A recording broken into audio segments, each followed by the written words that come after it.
The family of a deceased man is suing his former business partner in a lawsuit for control of assets amounting to 1 million Bitcoin, which is about $87 billion. Joining me now is Peter Switzer, the founder of the Switzer Report. So, all right, you're going to have to explain this for our audience, Pete. Good morning to you. So will the Bitcoin's founder be unmasked at the Florida trial?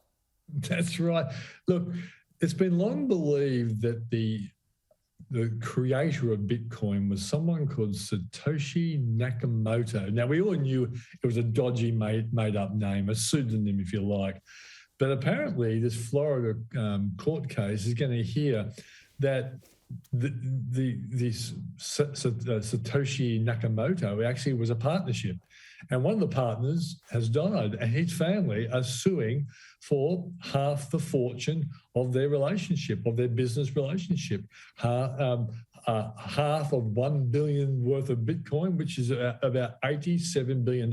And the court may force them to actually name who were the people involved in creating Bitcoin. It's a big story, big story. Are you coming around to it yet, Bitcoin? I haven't bought yet, Pete, but I think the next time it sells off, I could be a buyer. I've got to say. So you're softening, you're softening your hard edges, Pete. Yeah, only 1 or 2% of a portfolio. But Pete, I just really think it's become like, Bitcoin in particular has become like artwork. I think Ethereum is going to be something that people will use in eventually over time. Yeah. But certainly Bitcoin is a bit like artwork. There's only 21 billion of them. And I think the people who love Bitcoin, they're really into it and they'll be into it forever. I still don't understand it, Pete. What I do understand are stocks. Now, 50% of Gen Z and 42% of Gen Y want to invest in stocks. Is that because they've been watching our reports, Pete? It would have to be, Pete. But I think they've also been driven by the fact that term deposits are ridiculously low, the interest rates.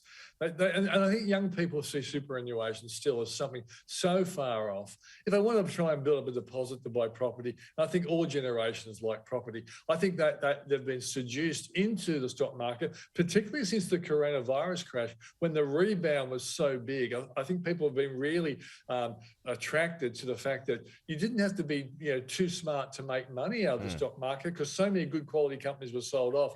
And also, I'm told by other young people that young people apparently live by something called YOLO.